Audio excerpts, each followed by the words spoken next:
Gente, o mês de abril acolhe a campanha Abril Azul. Você já até reparou a camiseta do Frei, né?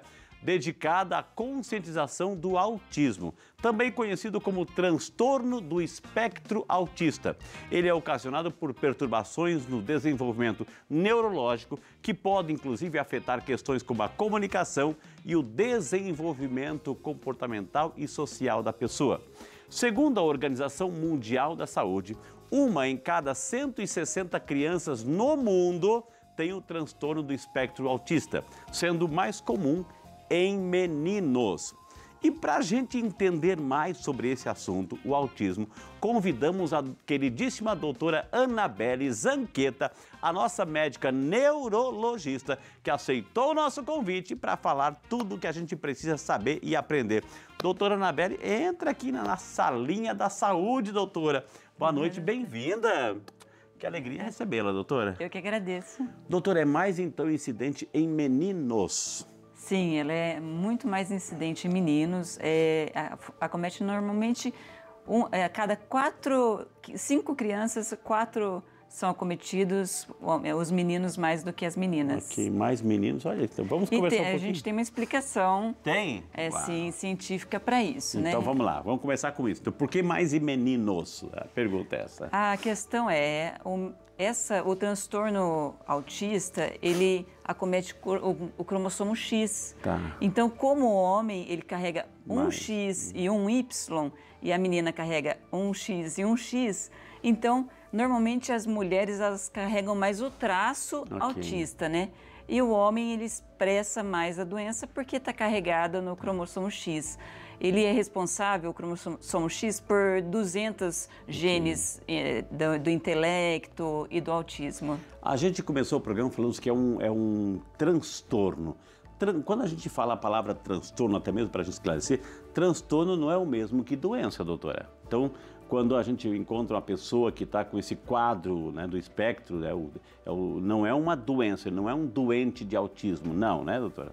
Não. Por que a gente usa essa terminologia, né, que foi alterada em 2013, na verdade, do transtorno espectro autista? É porque ele tem uma variabilidade de sintomas muito grande e ele se expressa em níveis muito diferentes de pessoas para pessoas, desde níveis mais leves até níveis muito graves, que pessoas são muito dependentes, enfim, é por isso, né? A doença, ela afeta, ela tem um comportamento normalmente igual para todo mundo, pode ter um princípio, meio e fim, a doença, né? Isso. O transtorno, esse caso, o transtorno, a pessoa já nasce com ele. Tem um fator genético também, quando a gente fala nesse transtorno, doutora? Tem, mais de 80% das pessoas com autismo tem um fator genético. A questão é que às vezes não se identifica isso na família, porque às vezes tem um parente, ou um pai, ou uma mãe que tem uma forma muito leve, então isso não é diagnosticado. Graus também. Sim, tem graus também. Tem graus, desde leve, moderado a grau severo. Entendi. Então como é que a gente deve dizer, doutora, assim, porque aqui a gente quer trazer orientação, informação e compreender o que é, mas ao mesmo tempo a gente também quer ser respeituoso. Como é que a gente tem que se dirigir a família ou a pessoa que traz esse quadro? O que eu tenho que dizer para não ser desrespeituoso, não diminuir também, ao mesmo tempo, saber comunicar, falar, expressar aquela situação, doutora? Bom, em primeiro lugar, saber identificar, né, os principais sintomas. Não, como é que a pergunta assim, ó, eu tenho assim, a pessoa que é o portador do autismo é uma pessoa que tem, ou seja, como é que uma pessoa que está na minha frente que tem esse quadro, eu tenho que dizer como? É um portador? Olha, você é um autista? Você é um portador do autismo? Não, a gente comunica como o espectro autista. Tá.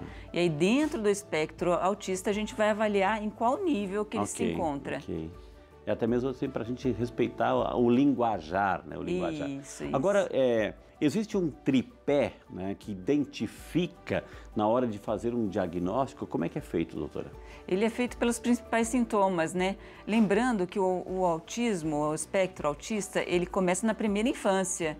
Então, e a gente tem os marcos de desenvolvimento neurológico e no autismo ele afeta muito a fala. Então, isso é que a gente tem que levar muito em consideração. O desenvolvimento da fala na criança. Ou seja, aquela criança que está demorando para falar, para se comunicar, tem dificuldade de manter o olhar quando você chama, ela se importa mais com objetos quando você dirige a essa criança. Então, tem alguns marcos neurológicos, né? Ok. Igual tem para andar, para engatinhar, para fala, isso também está muito marcado. Então, a primeira coisa que se manifesta normalmente é o atraso da fala. Entendi. Tem um WhatsApp que chegou, inclusive, sobre essa realidade da comunicação, que é a Estela Ribeiro, de Belo Horizonte, que a gente acolhe a Estela. Boa noite, Estela. Que bom que você está conosco acompanhando o Saúde e Fé aí em Belo Horizonte. Boa noite, doutora Anabela, Estela. Sinto que meu filho está se desenvolvendo mais devagar que as outras crianças. Ele ainda tem dificuldade para andar e sua fala também está um pouco desenvolvida.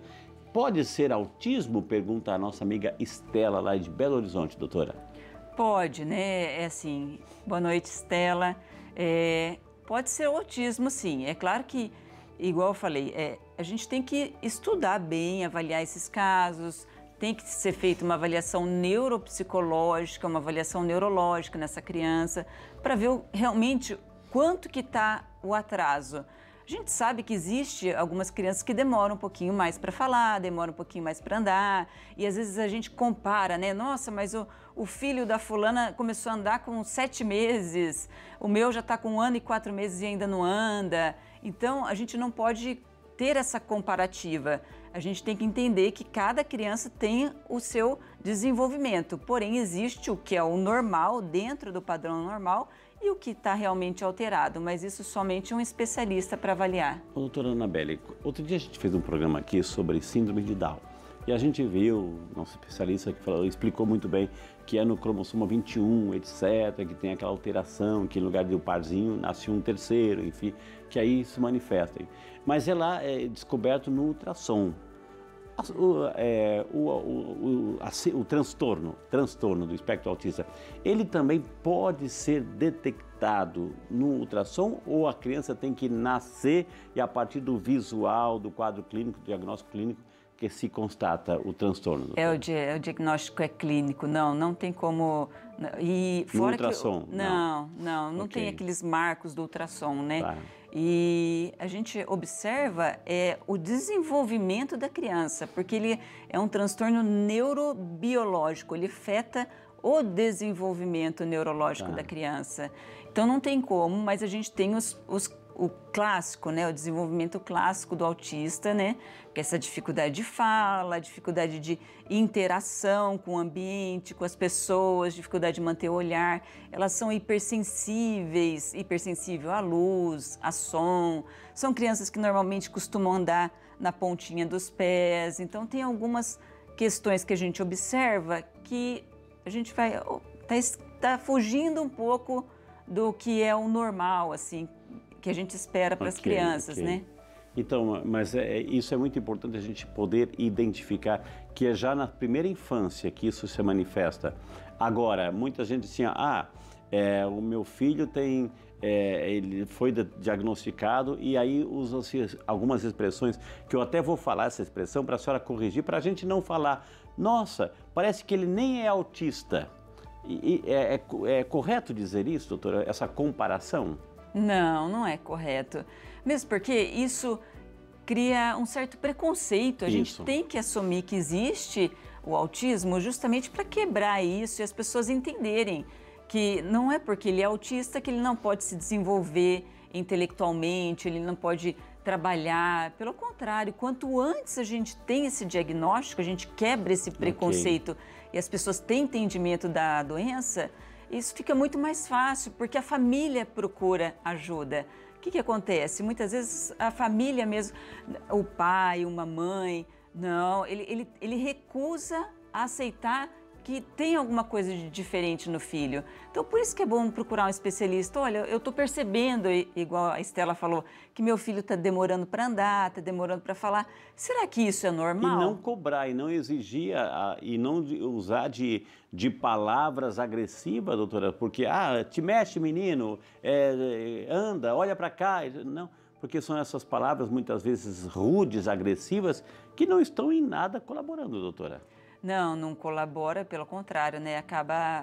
A criança acaba ficando mais introvertida, ela já tem uma dificuldade de interação com o meio. Que não é porque ela quer. Não, definitivamente não. Igual eu falei, é um transtorno neurobiológico que envolve vários genes, inclusive, né? A gente estava falando da Down, diferente do Down, ele tem vários genes envolvidos, até provavelmente alguns que a gente ainda não conhece. Então, a gente tem que primeiro entender, reconhecer que tem alguma coisa que não está dentro do normal e procurar ajuda o mais rápido possível. Eu sempre falo assim, né? O que acontece? As crianças que estão na idade escolar, quando a gente identifica isso, primeira e segunda série, são fundamentais. Os professores, claro, pode dizer isso muito melhor do que eu, mas é a base. Se a gente identifica isso antes, quando a criança está andando, a gente consegue fornecer uma terapia muito melhor para que essa criança consiga estudar, consiga se desenvolver. Então, nada de ficar com vergonha, esconder a criança em casa, não. Tem que enfrentar, tem que buscar ajuda, tem tratamento. A gente não vai dizer aqui tem cura, porque a pessoa já nasce com isso. É uma condição da vida inteira, né? Isso. Mas tem um tratamento para melhor auxiliar aí, principalmente nessa questão do comportamento, da sociabilidade, né, doutora? Inclusive tem tratamentos tem crianças que a gente precisa utilizar medicamentos, tem crianças que fazem terapia cognitivo-comportamental, tem que fazer terapia ocupacional. Então, assim, tudo isso vai influenciar em como a criança vai se desenvolver. Se a gente pensa, não, essa criança, ela é assim porque tá um pouquinho atrasada ou porque ela não gosta de brincar com outras crianças, ignora os sintomas, isso acaba interferindo no prognóstico dessa criança. Não é porque é tímida, tem alguma coisa ali, né, doutora? Isso. O que eu percebo é assim, muitas vezes as mães percebem, mas elas ficam num negacionismo. Eu acho que não. Eu vou perguntar assim, segura essa informação, as mães percebem, mas muitas vezes tem aquele sentimento de culpa, né? Então vamos falar um pouquinho sobre isso, dessa realidade. E você sabe que nós estamos assim com a nossa série Prevenção de Doenças. E em nosso segundo episódio, o clínico geral, Dr. Marcelo Areco, vai nos explicar sobre, minha gente, preste atenção, a importância da vacinação ao longo da vida. Acompanhe.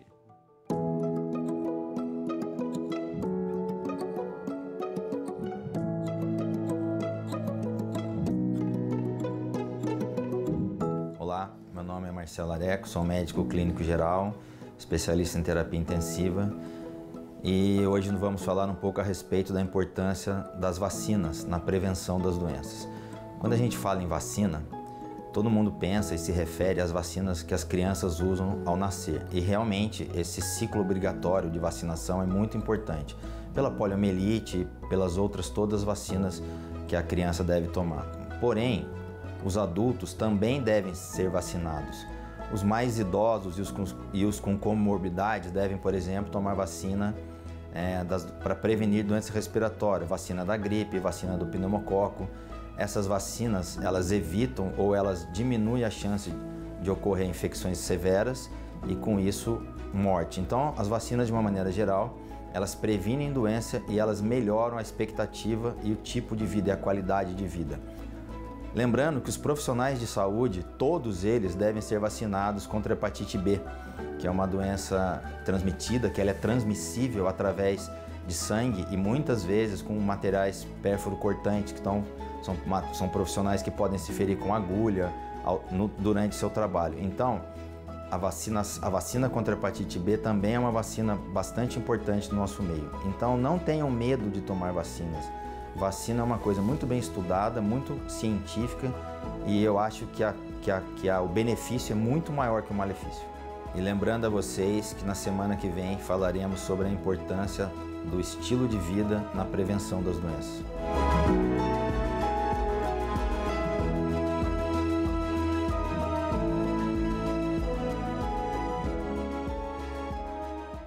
Você viu aí, doutor Marcelo, a importância do calendário da vacina, principalmente as crianças. Os adultos têm aquelas fases, gripe, etc. Importante também, mas principalmente aí respeitar o calendário vacinal, aí, principalmente para as crianças.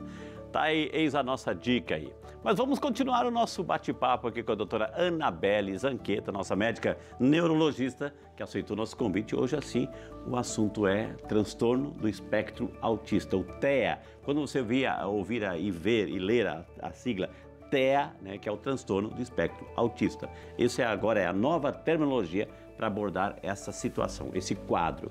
Doutor, eu terminei o bloco passado falando sobre essa questão de muitas mães, assim, sabe que tem alguma coisa diferente no filho, mas elas aí, assim, aí vem o complexo de culpa, ou do marido, ou da mãe, enfim, onde que nós erramos, onde foi que eu errei, por que que veio assim, por que que nasceu assim. Acho que tem que tirar esse complexo, essa culpabilidade dos pais diante desse quadro, né, doutora? Tem mesmo, porque eu já tive pacientes, por exemplo, já com 9, 10 anos de idade, e que depois de muito a mãe ficar, nossa, mas por que que isso foi acontecer com meu filho? Por que que ele é assim? Aí foi procurar um auxílio, foi procurar uma ajuda. A gente tem que entender que tem doenças que são doenças genéticas que a mãe ou o pai não tem culpa, né? Isso é algo que ocorre e é claro que pode se manifestar de diversas formas, com intensidades variáveis, mas não tem como. E às vezes também a criança desenvolveu isso e a gente não acha alguém na família, né? Uma causa, então não existe.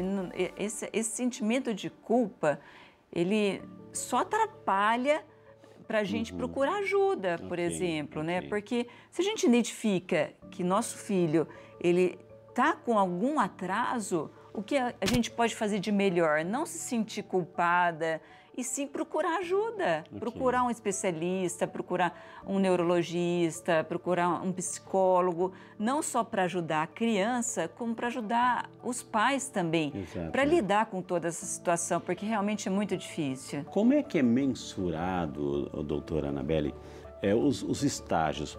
Vai depender da terapia usada, colocada diante do desenvolvimento da criança? Ou seja, por que eu digo que esse é um autismo de grau 1, ou grau 2, ou grau 3, ou fase 1? Os estágios, como é que o profissional mensura ou dá aquela classificação? Não, é um autismo leve, é moderado, é mais grave? Como é que é? Ele depende principalmente da intensidade dos sintomas e do grau de dependência dessa criança. Tem crianças que têm um autismo leve, que têm alguma dificuldade de fala, mas consegue conversar, fala, mas não olha nos olhos, desvia o olhar. Agora, já tem crianças que é um grau mais severo, que elas são agressivas e altamente irritabilidade, qualquer coisa irrita a criança, sensitiva a tudo. Então, são crianças que dependem até para tomar remédio, para se alimentar. Então, o grau ele varia em decorrência de o quanto que essa criança depende de outras pessoas para suas realizações das suas atividades. Agora, a criança pode migrar de um estágio para outro, de uma fase para outra. Olha, até quando tinha até 10 anos, ela é moderado, era leve, mas agora já está migrou ou não, uma vez que você nasce com aquela fase, é aquela fase de por vida, doutora? É porque quando a gente identifica no começo, é difícil, né? A gente classificar o grau. Ela pode desenvolver, sim, na adolescência, a criança se tornar mais agressiva, começa só com a questão de fala, com atraso de fala, mas você não observa ainda aqueles comportamentos estereotipados das crianças, que fica tendo, às vezes, movimentos voluntários, assim, mas repetitivos. Isso pode ir desenvolvendo no decorrer da vida. Então, não dá para classificar, por exemplo, uma criança de 4 anos que não fala já como um autismo grave, ao menos que ela tenha outras alterações associadas, não só o atraso de fala, já tenha comportamento mais agressivo, já dificuldades de outros desenvolvimentos. Aí, doutora, eu vou pedir até a doutora ficar em pé aqui, doutora, assim, nós temos um quadrinho aqui, doutora, que explica, inclusive, aí até os graus de desenvolvimento. Até gostaria que a senhora explicasse para quem está em casa, assim, doutora. Então, esses são os marcos, né? Igual eu falei anteriormente. A gente tem na questão neurológica, no desenvolvimento neurológico, algumas fases da vida, né?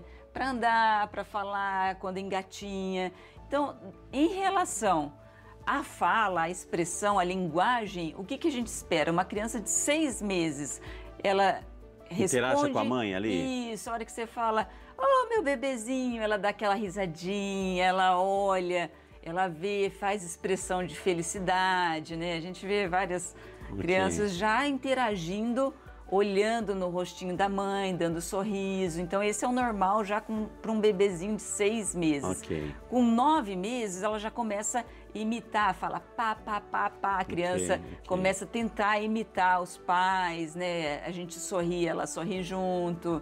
Então, esse é o marco em torno de 9 meses. 12 meses, ela já começa a dizer algumas palavras, mamãe, papá. Então, assim, com 1 ano, né? Ela já pronuncia algumas palavras que a gente consegue entender até. Entendi. E esse é o normal. Então, começou a ter esse atraso, já está com 1 ano. Ou seja, 6 meses, ela não responde, não sorri, não interage. Não interage. Né? Aquela criança que parece que não está prestando atenção, você tenta chamar. A mamãe faz um sinal com a mãozinha para acompanhar, ou pega um brinquedinho, acompanha. Ela não acompanha? Não acompanha. Não acompanha, ela não olha, ela não identifica a face direito, ela tem dificuldade de identificar expressões faciais, por exemplo. Se eu estou feliz, se eu estou triste. Isso, essas crianças têm muita dificuldade. Igual eu tô brincando com a criança, fazendo uma gracinha com uma criança de 6 meses.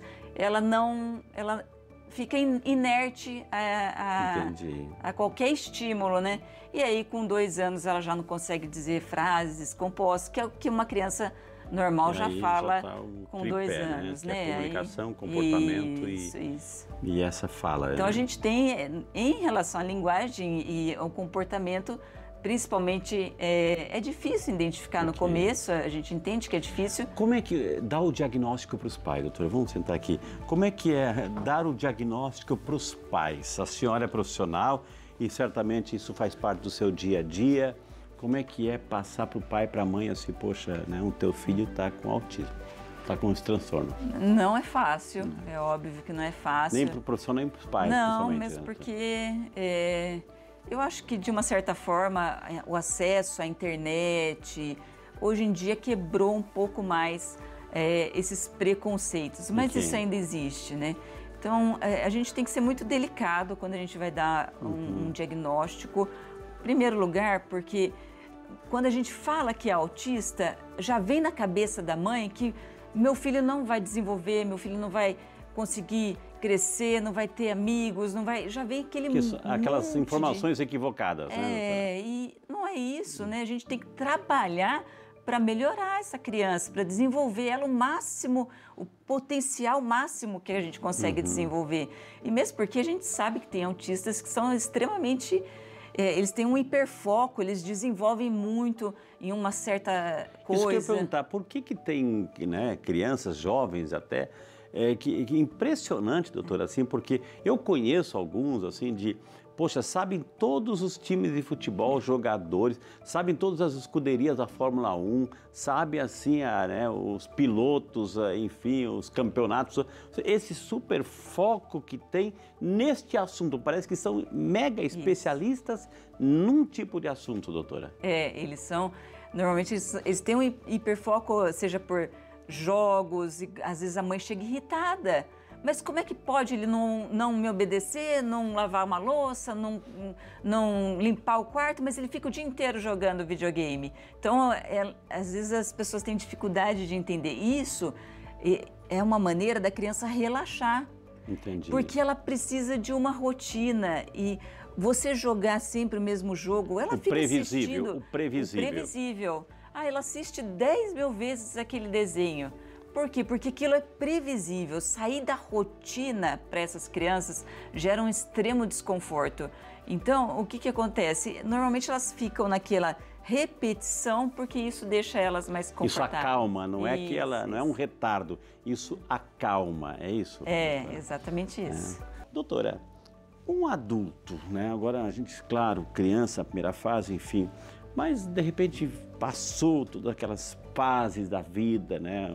Infância, adolescência, juventude, aí está na idade adulta.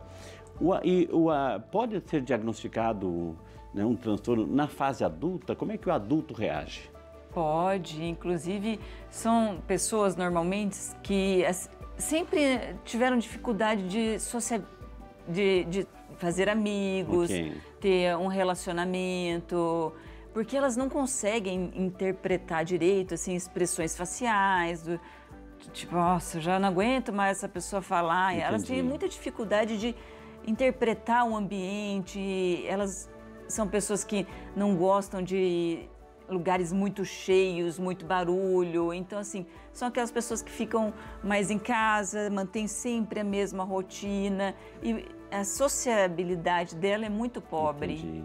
Agora, doutora, por exemplo, tá lá, vamos lá, tá uma criança, tá um adolescente, tá um jovem. Opa, né? Eu ia perguntar sobre a sociabilidade, mas o telefone tocou e aqui você tem prioridade absoluta, né? Alô, boa noite, né? Doutor Vanderlei, boa noite, Vanderlei. Oi, padre, como está? Deus abençoe, seja muito bem-vindo, Vanderlei. Fala da onde, meu querido? De São Paulo, capital, de Zona São Norte. Paulo, né? Ô, Vanderlei, você está acompanhando Saúde e Fé, o tema também lhe interessou. Qual é a sua pergunta aqui para a doutora Anabelle, Vanderlei? É um estudo de caso vivenciado diariamente. Tenho um filho com 20 anos, está aqui do meu lado. Ele nasceu com síndrome de Down, logo depois do parto percebemos. Aos 12 anos e meio, por uma intercorrência, descobrimos depois de todos os testes que ele também é autista em nível moderado. Até os 12 anos e meio tinha uma perspectiva. A partir desse período descobrimos que vinha um novo desafio. Inclusive brincava com ele, moleque, Deus caprichou em você. Síndrome de Down, autismo em grau moderado, e tornou-se um grande desafio nesse desenvolvimento, nessa autoestima em relação a esse jovenzinho. E eu ouço falar muito pouco com a síndrome de Down e autismo. Doutora Anabelle, gostaria de um pouco dessa abordagem. Obrigado. Saúde e paz para vocês. Muito obrigado, Vanderlei. Que Deus te abençoe, viu? O doutor entendeu aí a situação e vai dar uma resposta aí com muito carinho, viu? Deus abençoe. Então, né, como eu disse anteriormente, né, é uma doença ligada ao cromossomo X e essas doenças genéticas, elas podem vir juntas. Isso é raro, não é o mais comum, mas, por exemplo, o autismo está muito ligado ao TDAH, ao transtorno de déficit de atenção, o Down, ele pode estar associado também, mas é porque tem essa variabilidade genética muito grande e como as duas têm expressões no cromossomo X, então pode ocorrer essa associação que realmente é muito difícil, porque uma exige um tratamento, né, que é estimulação, neurocognição, TCC, e o Down ele já precisa de outros estímulos além disso, né? São crianças mais amorosas, mais carinhosas, que às vezes elas têm essa impulsividade. Uma criança, uma pessoa com esse quadro do TEA, que é o transtorno do espectro autista, ela tende a não ser tão receptiva em relação ao afeto, ao abraço, ou seja, não gosta de chegar perto, que alguém chegue perto, ou seja, para manifestar um carinho, um afeto, né, uma emoção, doutora? Sim, ela tende a ser mais reservada, ou ela chama pelo afeto. Você não pode vir abraçar uma criança, ela pode se sentir invadida de uma certa forma, né? Não é aquela criança que você vem, dá um beijo, abraça, e isso pode causar um desconforto nela. Então, assim, são crianças que, sim, aceitam receber afeto, mas de uma maneira sistematizada, não são aquelas crianças espontâneas. Então, assim, a gente tem que respeitar e entender a doença para que a gente possa, aos poucos, ir introduzindo isso com a criança. para que ela entenda que eu estou indo ali para dar um beijo, para dar um abraço, eu não vou fazer mal, não vou interferir no espaço dela, né? Ela é aquela criança que tem o espaço, ela não quer ser invadida daquele espaço. Isso vai depender também da confiança, do relacionamento que se cria com essa empatia, né? Aquele tio que não vê a criança há 3 anos, de repente chega, quer dar um abraço, a criança ela pode se sentir de uma certa forma e aí reagir com agressividade, de várias formas, né? Tem uma pergunta que chegou a Graças Burgo, de Águas Belas, lá em Pernambuco, que a gente agradece de coração, viu, Graças? Como diagnosticar o espectro autista no adulto? Aí, voltando ao tema do adulto, como identificar, doutor? Primeiro, a gente tem que tentar buscá-la na infância, né? Muitas vezes a gente não tem essa informação. Olha, você lembra com quantos anos você falou? Com quantos anos você andou? Com quantos anos? Tentar buscar esses marcos lá na infância. Entendi. Quando a gente não consegue, aí a gente precisa de uma avaliação extensa. Isso é uma avaliação que é feita por um neurologista ou por um neuropsicólogo, tá? Que ele aplica vários testes para ver como está a cognição, como está o desenvolvimento intelectual, como esse adulto ele se expressa de maneira social, se ele tem depressão, se ele tem ansiedade associado, enfim, da mesma forma que a gente faz com a criança, a gente faz com o adulto, a gente faz os testes, a avaliação neuropsicológica, é uma avaliação bem extensa, que é feita por um profissional especialista nisso. Entendi. Doutora, eu conheço situações ou pessoas que têm esse quadro, então, de repente, quando estão juntos, por exemplo, ou numa festa, num casamento, num almoço, enfim, elas são muito espontâneas, aquelas que são mais desinibidas. Então a criança passando, ela vai lá e mexer com a criança no sentido, né, de saudade, isso e aquilo. Ou se tem alguém na cadeira, na mesa ao lado, vai lá, não é conhecido, mas vai lá e interage, ou até quer passar a mão no cabelo aí do marido, da esposa, enfim. Ou seja, para quem não entende, né, para quem não entende, acha que, enfim, uma invasão ou essa espontaneidade, doutora, assim, de uma fase um pouco mais desinibida do quadro do transtorno? Sim, faz parte. E as pessoas às vezes se assustam, né? Tem medo. A gente tem que entender que essas crianças, tem crianças com um grau mais elevado, que elas têm sintomas de agressividade, elas gritam, elas podem se automutilar e, ao mesmo tempo, elas podem abraçar, elas querem beijar, elas querem pegar. Se a gente compreender a compreensão, né, o entendimento da doença, entender que mesmo se essa criança de repente tiver alguma tentativa de agressividade ou se ela quer dar um beijo, isso não é algo que vá ferir de alguma forma. O que acontece às vezes dentro da sala de aula? O amiguinho quer brincar com o outro, quer pegar, ou não, ele não quer brincar, ele quer ficar quietinho na dele, fica o outro apurrinhando. Então a gente tem que entender que essa criança ela tem uma necessidade especial. A senhora falou sala de aula, ou seja, as nossas salas de aulas hoje, nosso sistema educacional está preparado para isso? Ou a criança com esse quadro, ela tem que estudar junto com as outras para sociabilidade, para interatividade, ou ela tem que colocar numa situação à parte, doutora? Explica isso, até para tirar esses preconceitos todos. Isso é o que mais a gente tem que inserir essa criança na sociedade. Boa. Se a gente coloca ela fora, separa, se a gente separa, a gente está travando a pior situação. Por quê? Porque essa criança ela já tem uma dificuldade. Aí a gente deixa ela isolada, ela nunca vai desenvolver isso. É colocar na natação junto com outras crianças, explicar, olha, às vezes quando é adulto, olha, essa criança tem um espectro autista, ela pode ser assim, assado, pode ter uma dificuldade de conversar, mas tentar inserir ao máximo essa criança na sociedade, para que ela possa se desenvolver. E por isso que ela faz a terapia cognitivo-comportamental, para ela tentar se inserir no meio social, que é o que os pais mais desejam, que é o que todo mundo quer, né? E em relação ao diagnóstico, inclusive, que a gente estava comentando, né? Como que eu faço o diagnóstico no adulto? Muitas das vezes a gente identifica o seu filho com o autismo E aí, opa, será que eu não tenho um pouco Também, disso, né? um pouco daquilo? O que eu recebo muito no consultório é isso. Às vezes o pai, olha, minha filha teve o diagnóstico de autismo.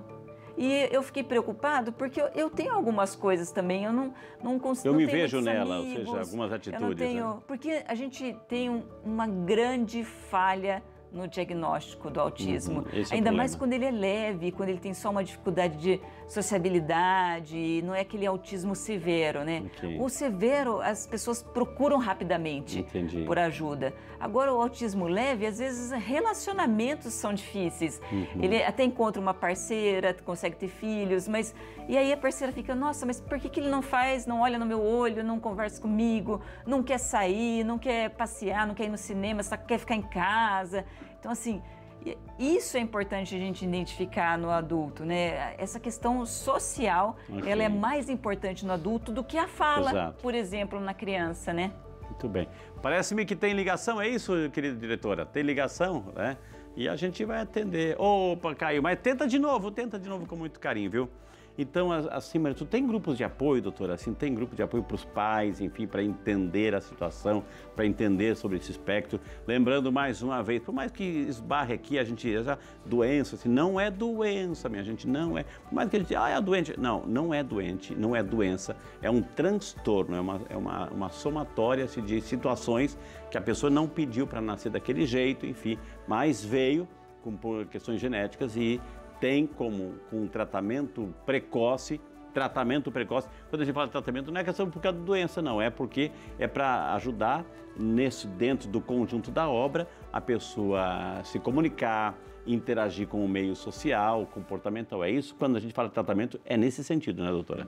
Sim, em relação ao apoio social, sim, nós temos profissionais especialistas em crianças autistas, que eles têm o que a gente chama do ABA, né, que é a Associação Brasileira de Autismo, Ok.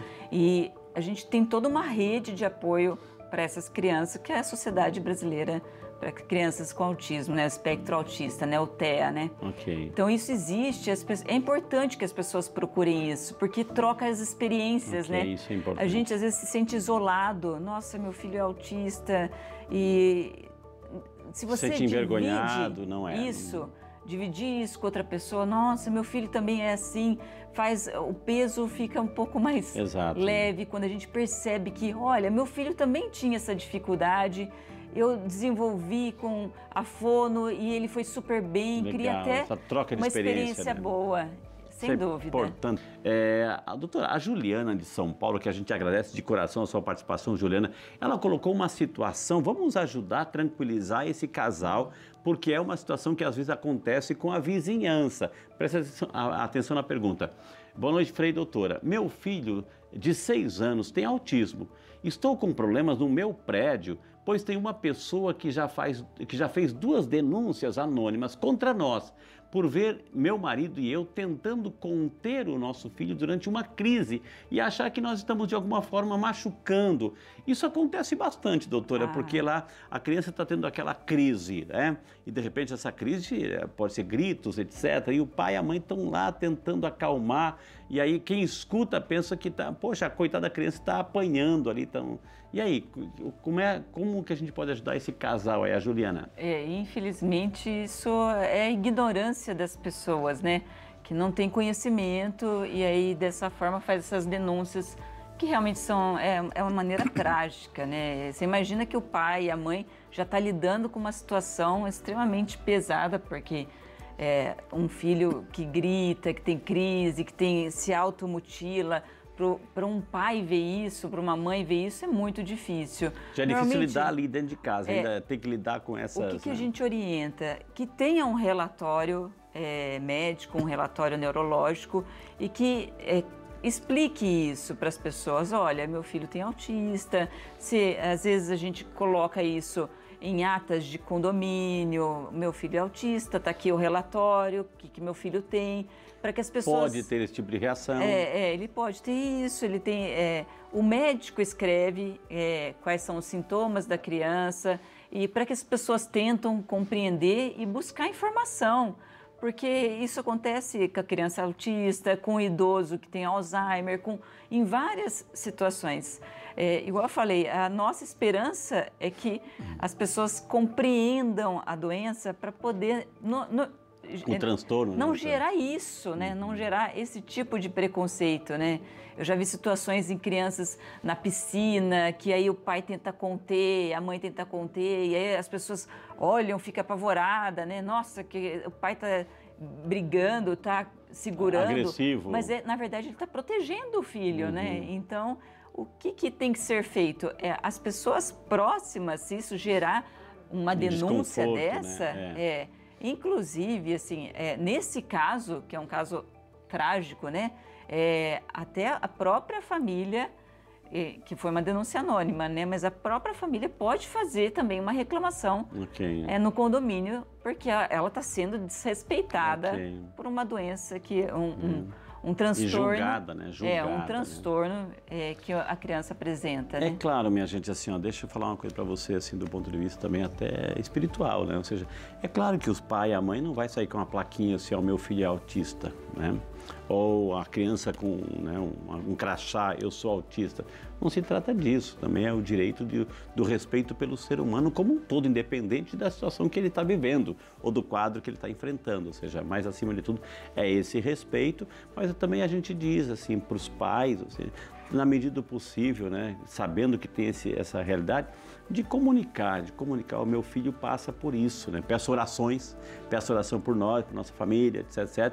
E tenho também essa paciência diante de quadros, às vezes assim, de que extrapolam o som normal, né? Então, tenha esse cuidado. Acho que essa comunicação, o respeito e a comunicação evitam um monte de coisa, assim, para não essas denúncias. Assim, claro, porque quem faz a denúncia está pensando em proteger a criança, enfim, mas não sabe da situação, não está lá no dia a dia, mas a gente entende os dois lados, mas acima de tudo, então, essa comunicação no ambiente que se convive com demais pessoas, acho que ela tem que existir, viu, gente? Estamos falando hoje sobre essa realidade e a gente espera que você, né, tenha, recebendo essas informações, saiba assim, de como também se tratar esta pessoa. Reforço mais uma vez, não é doença. Não é doença. Por mais que você ouça assim, o doente, essa doença. Não é uma doença. Ou seja, a criança não pediu para nascer assim. Mais um WhatsApp chegando, assim, a Mariângela. Obrigado, Mariângela. Deus te abençoe pela participação.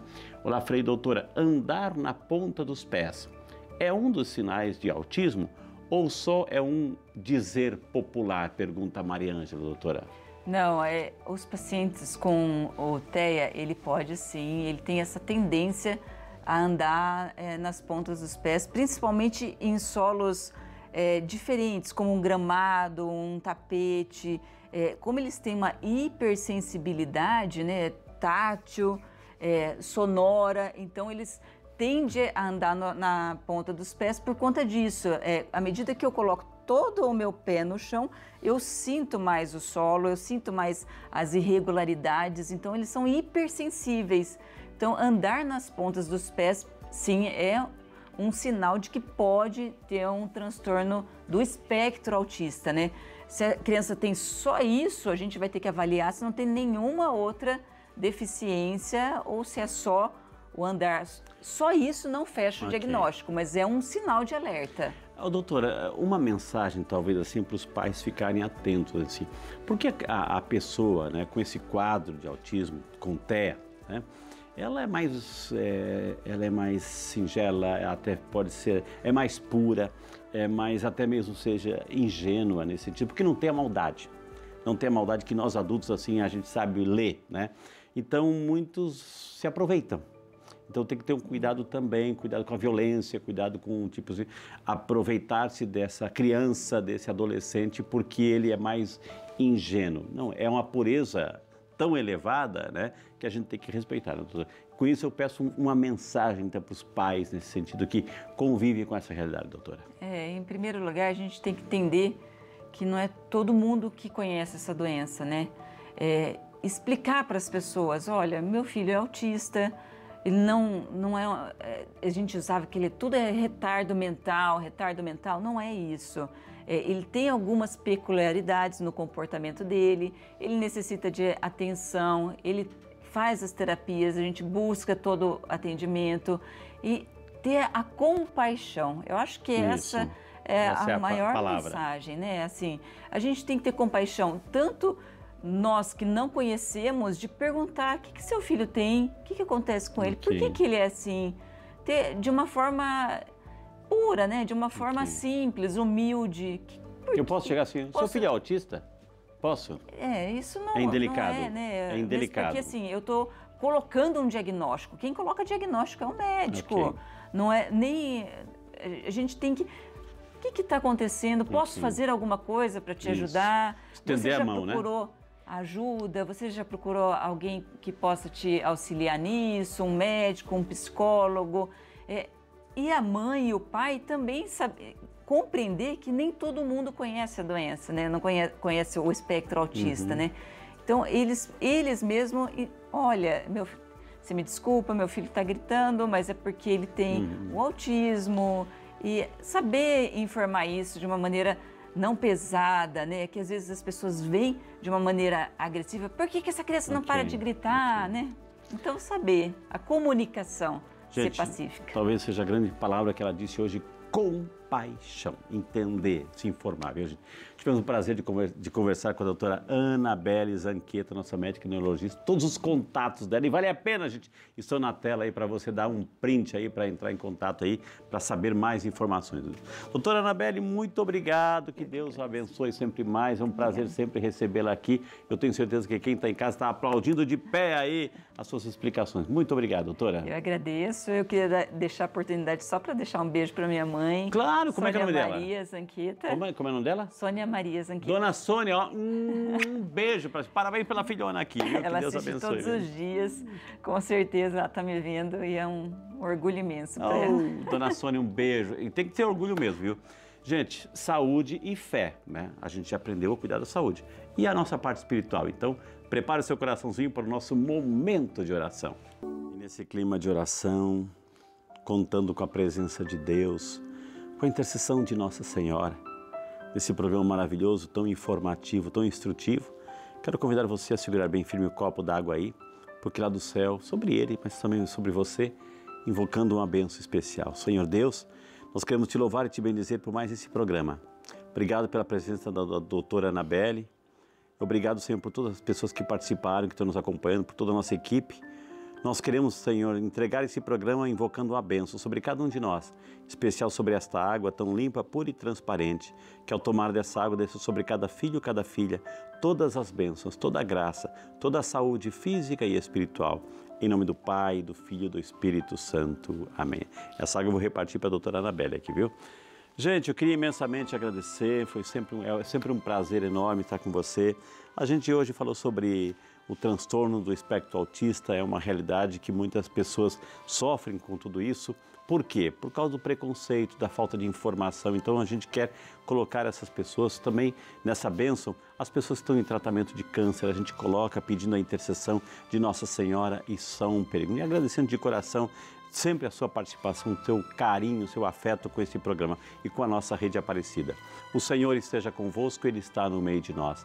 E por intercessão da bem-aventurada Virgem Maria, Senhora de Aparecida, por intercessão do glorioso São José, por intercessão de São Peregrino Laziósio, o protetor contra o mal do câncer, desça sobre você, sua casa, sua família, a bênção de Deus Todo-Poderoso, Pai, Filho e Espírito Santo. Amém. Nosso muito obrigado. Reze pelos nossos bispos que estão reunidos aqui em Aparecida, 60ª Assembleia Geral dos Bispos do Brasil. Então vamos rezar também pelos nossos pastores. Grande abraço, Deus abençoe e até semana que vem, se Deus quiser, com mais uma edição do nosso Saúde e Fé. Deus abençoe.